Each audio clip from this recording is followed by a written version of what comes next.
नबी अपनी माँ की कब्र को देख करके रोने लगते हैं और आपके सहाबा भी जो आपके साथ थे वो अपने नबी को रोता हुआ देख करके सहाबे किराम की आंखों से भी आंसू बहने लगते। हमारे यहाँ माँ जिंदा रहती है तो माँ की कदर नहीं होती, माँ मर गई, माँ की तरफ से मदरसा बन रहा है, माँ की तरफ से मदरसे में रूम बन रहा है, मस्जिद में पैसा दिया जा रहा है, ट्यूबवेल लगवाया जा रहा है। नहीं मेरे भाई, माँ बाप की कदर उनकी जिंदगी में कीजिए, उनके जाने के बाद उनकी कदर कर ली तो क्या कर ली। माँ बाप का हक उनकी जिंदगी में अदा कीजिए।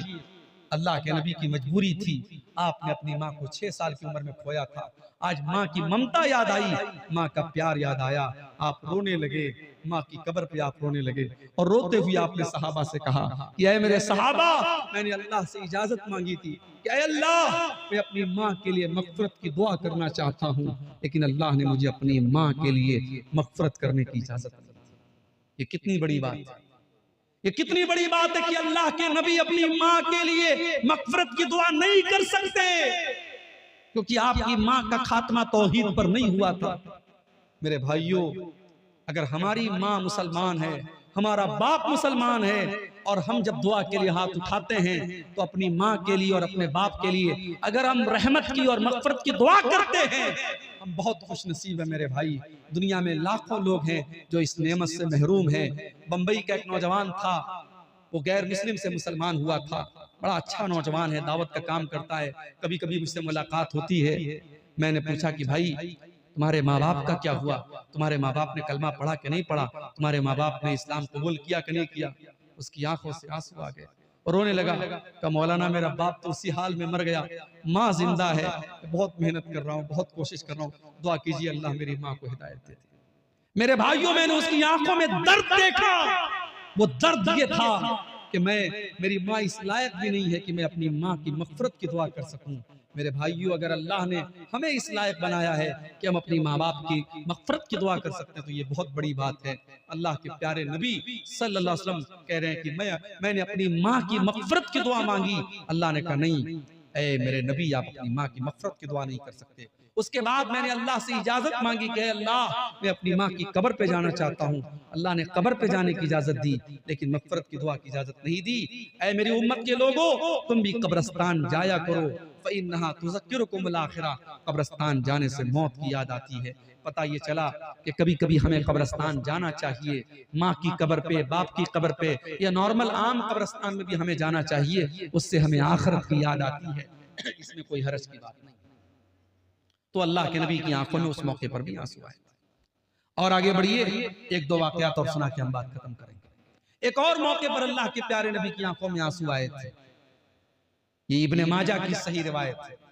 एक अंसारी सहाबी का जनाजा है, जनाजे में अल्लाह के नबी गए हुए और सहाबा गए हुए और जनाजे को कब्र में उतारा जा रहा है और अल्लाह के नबी उसी कब्र के साइड में बैठे हुए हैं और आपने कब्र के बारे में सोचा और आप रोने लगे।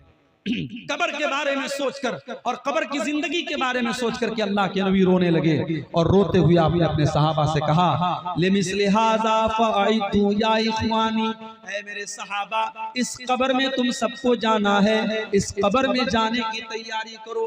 ऐ मेरे सहाबा, इस कब्र में तुम सबको जाना है, इस कब्र में जाने की तुम सब तैयारी करो।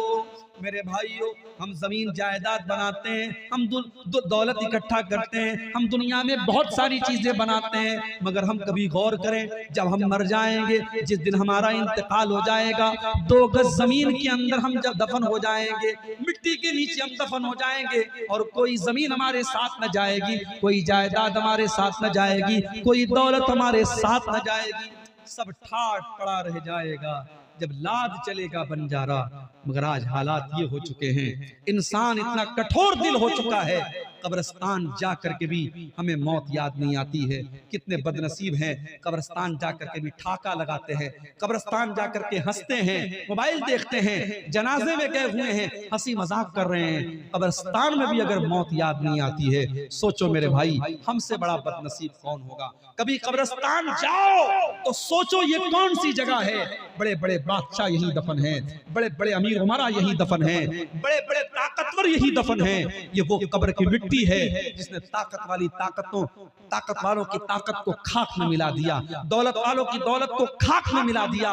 सब कुछ छोड़ के हम सबको कब्र में जाना है। इसीलिए हजरत उस्मान गनी रजी अल्लाह ताला अन्हु जब किसी कब्र के पास से गुजरते थे तो रोने लगते थे। किसी ने पूछा है उस्मान गनी, जन्नत की बात आती है तो आप नहीं रोते हैं, जहन्नम की बात आती है तो आप नहीं रोते हैं, कब्र को देख करके रोने लगते हैं। उस्मान गनी ने कहा कि हाँ, मैंने अल्लाह के प्यारे नबी को फरमाते हुए सुना था, इन्नल कब्र अव्वलु मंजिल मिन मनाजिल आखिरह, बेशक कब्र आखिरत की पहली मंजिल है। जिसने कब्र की मंजिल को पार कर लिया उसके लिए आगे की मंजिलें आसान हैं। इसलिए मेरे साथियों, मैं कब्र को देखता हूं तो रोने लगता हूं। मेरे भाइयों, अल्लाह के प्यारे नबी कब्र को देख करके रोने लगते हैं। और आप ये भी कहते हैं कि अगर कब्र के अंदर जो अजाब होता है, अगर तुम उनको सुन लो और देख लो तो तुम अपने मुर्दों को दफनाना बंद कर दो।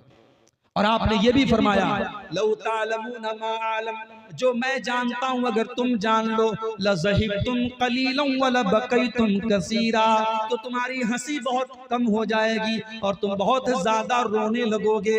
जो अल्लाह का अजाब मैंने देखा है और अल्लाह के अजाब की झलकियां जो मुझे दिखाई गई हैं, अगर वो तुम देख लो और तुम जान लो तो तुम्हें हंसी बहुत कम आएगी और रोना बहुत ज्यादा आएगा। एक और मौके पर अल्लाह के नबी रोए थे, और वो किसके लिए रोए थे? आए हाय, वो वाकया जब पढ़ो तो आंखों से आंसू आ जाते हैं। हमारे नबी हमारे लिए रोए थे, अपनी उम्मत के लिए रोए थे। सही मुस्लिम की रिवायत है, अल्लाह के प्यारे नबी सल्लल्लाहु अलैहि वसल्लम कुरान पढ़ रहे थे और कुरान की तिलावत के दौरान आपने हजरत ईसा अलैहिस्सलाम की इस दुआ को पढ़ा। ईसा अलैहिस्सलाम अल्लाह से दुआ करते हैं, इन तुअज़्ज़िबहुम फइन्नहुम इबादुक व इन तग़फिर लहुम फइन्नका अंतल अज़ीज़ुल हकीम। ऐ अल्लाह, ये तो तेरे बंदे हैं, अगर तू माफ कर दे तो तेरे बंदे हैं, और तू अजाब दे दे तो ऐ अल्लाह तेरा हिसाब लेने वाला कौन है? तू ताकत वाला है, तू हिकमत वाला है। उसके बाद अल्लाह के नबी ने सूरह इब्राहिम की इस आयत को पढ़ा। इब्राहिम अलैहिस्सलाम अल्लाह से दुआ करते हैं, फमन तबिअनी फइन्नहु मिन्नी व मन असानी फइन्नका गफूरुर रहीम। ऐ अल्लाह, जो मेरी इत्तिबा करेगा, जो मेरी पैरवी करेगा वो मेरा उम्मती है, और जो मेरी नाफरमानी करेगा ऐ अल्लाह तू गफूरुर रहीम है, तू माफ कर देना। मेरे नबी ने देखा कि ईसा ने अपनी उम्मत के लिए दुआ मांग ली, इब्राहिम ने अपनी उम्मत के लिए दुआ मांग ली। आपने कहा कि मेरी उम्मत का क्या होगा? आपने दोनों हाथों को उठाया और आप रो रो के कहने लगे, अल्लाहुम्मा उम्मती, अल्लाहुम्मा उम्मती। ऐ अल्लाह मेरी उम्मत का क्या होगा? ऐ अल्लाह मेरी उम्मत का क्या होगा? अल्लाह ताला ने जिब्रील को भेजा, ऐ जिब्रील जाओ पूछो मेरे नबी से क्यों रो रहे हो? हजरत जिब्रील आए और कहा, ऐ अल्लाह के नबी क्यों रो रहे हैं आप? आपने फरमाया, मैं अपनी उम्मत के लिए रो रहा हूं। मेरे भाइयों, हम कितने खुश नसीब हैं, हमारे नबी रातों को हमारे लिए रोया करते थे। मगर हम कितने बड़े बेवफा हैं। उस नबी के साथ हमने कितनी बेवफाई की, जो नबी हमारे लिए रातों को रोया करते थे। आज उस नबी की सुन्नतों को हम अपने हाथों से काट देते हैं। उस नबी की शरीयत को हम कितनी मर्तबा उस शरीयत की मुखालफत करते हैं। उस नबी की सीरत और किरदार को हम नहीं अपनाते हैं। सलाम उस पर जो उम्मत के लिए रातों को रोता था, सलाम उस पर जो फर्शे खाक पर जाड़े में सोता था, सलाम उस पर कि जिसके घर में चांदी थी न सोना था, सलाम उस पर कि टूटा बोरिया जिसका बिछौना था। मेरे भाइयों, अल्लाह के नबी रो रहे हैं और जिब्रील अमीन आकर के पूछते हैं, क्यों रो रहे हैं? आप कहते हैं, अपनी उम्मत के लिए रो रहा हूं। अल्लाह ताला जिब्रील अमीन के जरिए पैगाम भिजवाता है कि ऐ मोहम्मद सल्लल्लाहु अलैहि वसल्लम, आप परेशान न हो, इन्ना सनुर्दीका फी उम्मतिका वला नसूका, हम आपकी उम्मत के बारे में आपको खुश कर देंगे। आप परेशान न हो, आप परेशान न हो, आप चिंता न करें, आपकी उम्मत के बारे में हम आपको खुश कर देंगे। मेरे प्यारे साथियों, वो नबी हमारे लिए रोया करते थे। वो कयामत के दिन भी जब सारे नबी ये कहेंगे मुझे अपनी जान की फिक्र है, मुझे अपनी फिक्र है, तो हमारे नबी हमारी फिक्र करेंगे और अल्लाह की बारगाह में सजदे में गिर जाएंगे और फिर अपनी उम्मत के लिए शफाअत करेंगे। मेरे भाइयों, उस नबी से हम मोहब्बत करें और उस नबी की इत्तिबा करें। उस नबी ने हमें ये दर्स भी दिया है कि वो नबी अपनी उम्मत से कितनी मोहब्बत करते थे कि रातों में उठ करके अपने नबी के लिए, अपनी उम्मत के लिए रोया करते थे। और आगे बढ़िए, अल्लाह के नबी एक और मौके पर रोए थे। अल्लाह ने आपको 4-4 बेटियां दी थी, मगर बेटे जो भी हुए सब बचपन में ही इंतकाल कर गए। आखिरी बेटा आपको पैदा हुआ, बेटे का नाम अपने बाप इब्राहिम के नाम पर आपने इब्राहिम रखा। ये हजरत मारिया के पेट से पैदा हुए थे। आपने अरब के दस्तूर के मुताबिक उस बच्चे को देहात में दाई का दूध पीने के लिए भेजा। बच्चा देहात में पल रहा था, 1.5 साल का बच्चा हो चुका था। बच्चा बीमार पड़ गया, आपको खबर मिली, आप बच्चे को देखने के लिए जाते हैं। सहाबे किराम की एक जमात भी आपके साथ जाती है। आप जब वहां पहुंचते हैं, आपने अपने बेटे इब्राहिम को अपने हाथों में लिया। वह इब्राहिम यजूद बिनफ्सिही, इब्राहिम आखिरी सांसें ले रहे थे, इब्राहिम की सांस अटक रही थी, इब्राहिम अब आखिरी सांसें ले रहे थे, उनका दम टूट रहा था। अल्लाह के नबी अपने आप को मजबूर महसूस कर रहे थे। आपका बेटा आपकी गोद में आपके हाथों में दम तोड़ रहा था। आपकी आंखों से आंसू बहने लगते हैं। हजरत अब्दुर्रहमान इब्न औफ कहते हैं, अय अल्लाह के नबी ये क्या बात है, हम आपको रोता हुआ देख रहे हैं, आप क्यों रो रहे हैं? आपने फरमाया, अय अब्दुर्रहमान, हाज़िही रहमतुन जअलहा अल्लाहु फी कुलूबी इबादी। अय अब्दुर्रहमान, मैं अगर एक नबी हूँ, अगर मैं एक रसूल हूँ, तो मैं एक बाप भी हूँ, और एक बाप के आंसू है जो अपने बेटे के लिए निकल रहे हैं, ये अल्लाह की रहमत की निशानी है जो अल्लाह ने अपने बंदों के दिल में डाली है। आपकी आंखों के सामने आपके बेटे का इंतकाल हो गया और इब्राहिम का दम टूट गया, और आपने क्या फरमाया, इन्नल ऐन तदमा वल क़ल्ब यहज़ुन वला नक़ूलु इल्ला मा यरज़ा रब्बुना। ऐ इब्राहिम, तेरे बाप की आंखों से आंसू बह रहे हैं, तेरे बाप का दिल गमगीन है। ऐ इब्राहिम, तेरे जाने से तेरा बाप बहुत गमगीन है, मगर तेरा बाप अपनी जुबान से कोई ऐसी बात नहीं निकालेगा जिससे अल्लाह नाराज हो जाए। ये था मेरे नबी का रोना। मेरे नबी अपने बच्चे की वफात पर भी रोए हैं, तो वो कंट्रोल के साथ रोए हैं।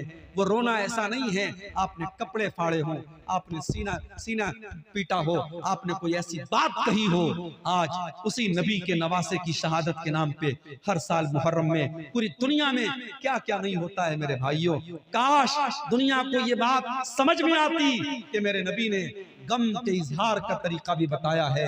मेरे नबी ने खुद अपने बेटे की वफात पर जो गम जाहिर किया है मेरे भाइयों, आपकी आंखों से आंसू तो बहे हैं, मगर ना आपने सीना पीटा है, ना काले कपड़े पहने हैं, ना आपने जुबान से कोई ऐसी बात कही जिससे अल्लाह नाराज हो जाए। एक और मौके पर अल्लाह के नबी रोए थे। आपके पास खबर आई, आपके नवासे का आखिरी टाइम है। आपकी बेटी ने पैगाम भिजवाया कि अब्बा जान जल्दी से आ जाइए, आपका नवासा बीमार है, आखिरी टाइम है। आपने अपनी बेटी के पास पैगाम भिजवाया कि जाओ मेरी बेटी से कह दो, इन्ना लिल्लाहि मा आता व लहु मा अखज़, अल्लाह ताला जो चाहे दे दे, जो चाहे ले ले, व कुल्लु शैइन इंदहु बिअजलिन मुसम्मा, हर चीज का अल्लाह ताला का एक टाइम मुकर्रर है। फल तस्बिर वल तहतसिब, जाओ मेरी बेटी से कह दो वो सब्र से काम ले और सवाब की उम्मीद रखे। बेटी ने फिर पैगाम भिजवाया, अब्बा जान जल्दी से आ जाइए, आपका नवासा आखिरी सांसें ले रहा है। अल्लाह के नबी सहाबे किराम को लेकर के पहुंचे अपनी बेटी के घर, और आपने अपने नवासे को गोद में लिया। नवासा आपकी आंखों के सामने दम तोड़ रहा है। हदीस के अल्फाज हैं, अल्लाह के नबी की आंखों से आंसू बहने लगे। हजरत साद बिन उबादा ने कहा, ऐ अल्लाह के नबी, हम क्या देख रहे हैं, आपकी आंखों में भी आंसू बह रहे हैं। आपने फरमाया कि हाँ ऐ साद बिन उबादा, हाज़िही रहमतुन, ये अल्लाह की रहमत की निशानी है। ऐ साद बिन उबादा, मैं इस बच्चे का नाना हूँ, मेरे दिल में अल्लाह ताला ने इस बच्चे के लिए रहम डाला है, उसी रहमत की निशानी है, इसलिए मेरी आंखों से आंसू बह रहे हैं। आप अपने नवासे की मौत पर भी रोए थे, और आप उस मौके पर भी रोए थे जब गज़वे उहद के बाद अपने चचा हमजा की आपने कटी पटी लाश देखी थी। कान काट लिए गए, कलेजा निकाल लिया गया, जिस्म के टुकड़े टुकड़े कर दिए गए, और आपके चचा हमजा के ऊपर कोई आंसू बहाने वाला मदीना में नहीं था। आपने कहा कि आज मेरा चचा, मदीना के हर शहीद के ऊपर कोई रोने वाली खातून है, वो इन हमज़ा ला बवाकिया लहू, लेकिन मेरे चचा हमजा के ऊपर कोई रोने वाली नहीं है। उस मौके पर भी आपकी आंखों से आंसू। मेरे अजीज साथियों, ये अल्लाह के नबी की जिंदगी के मुख्तलिफ वाक़यात हैं। अल्लाह के प्यारे नबी एक जो फितरी और नेचुरल तकाजे होते थे, जब कोई तकलीफ होती थी, कोई गम होता था, आपकी आंखों से भी आंसू आते थे। मगर आपने अपनी उम्मत को यह दर्स दिया कि हम अपने गम और तकलीफ में भी कोई ऐसा काम न करें, कोई ऐसी एक्टिविटी न करें जो अल्लाह को नाराज करे। और जब हमारे नबी का इंतकाल हुआ तो आपके सहाबा की आंखों से भी आंसू आए। आपकी बेटी हजरत फातिमा रजी अल्लाह ताला अन्हा ज़ारो कतार रोई थी और उन्होंने हजरत अनस से कहा था कि अनस अताबत अनफुसुकुम, अनस तुमने कैसे गवारा किया था जब तुमने अपने नबी के ऊपर मिट्टी डाली थी, तुम्हारे दिलों ने कैसे गवारा किया था। और हजरत फातिमा ने अपने वालिद के इंतकाल पर अपने गम का इजहार किया था। सहाबे किराम ने भी अपने गम का इजहार किया था, उनकी आंखों से भी आंसू आए थे मेरे प्यारे साथियों। मगर सहाबे किराम के ये आंसू भी एक दायरे में थे, अपने नबी की वफात पर भी उन्होंने कोई ऐसा काम नहीं किया था जो अल्लाह को नाराज करने वाला हो। आज इस बात की जरूरत है, अल्लाह के नबी की सीरत के इन वाकयात की रोशनी में हम अपने दिलों का जायजा लें। आज हमारे सामने भी कुरान पढ़ा जाता है, हमारी आंखों से आंसू क्यों नहीं बहते हैं? कहीं ऐसा तो नहीं हमारे दिल आज मोबाइल और सोशल मीडिया और इंटरनेट में इस कदर मुब्तला हो गए कि हमारे दिल सख्त हो गए। सहाबे किराम तो तन्हाई में अल्लाह को याद किया करते थे और आज हमारी तन्हाई गुनाहों से और अल्लाह को नाराज करने वाले कामों से भर गई। मेरे अजीज साथियों, आप अपने मोबाइल पर और अपने इंटरनेट के जरिए आपने जो देखा है, जो सुना है, कुरान कहता है इन्ना सम्अ वल बसर वल फुआद कुल्लु उलाइका काना अन्हु मसऊला। आपने कानों से जो सुना है, आंखों से जो देखा है और दिल और दिमाग में जो ख्याल पाले हैं, उनका हिसाब अल्लाह ताला क्या होगा। मेरे भाइयों, सहाबा की तन्हाइयाँ कैसी होती थी, नबी की तन्हाई कैसी होती थी और हमारी तन्हाई कैसी है, इस पर भी हम गौर करें। इन्हीं गुजारिशात के साथ मैं अपनी गुफ्तगू को खत्म करता हूँ। अल्लाह से इस दुआ के साथ कि रब्बुल आलमीन हमें और आपको अपने दिल को हमें नर्म बनाने की तौफीक अता फरमाए। रब्बुल आलमीन हमारे दिलों की सख्ती को दूर फरमाए। रब्बुल आलमीन अपना खौफ और अपना तकवा हम सबके दिलों में पैदा फरमाए। जब तक दुनिया में जिंदा रखे, इस्लाम पर जिंदा रखे और हम सबका खात्मा ईमान पर हो। आमीन। रब्बना तक़ब्बल मिन्ना इन्नका अंतस समीउल अलीम व तुब अलैना इन्नका अंतत तव्वाब।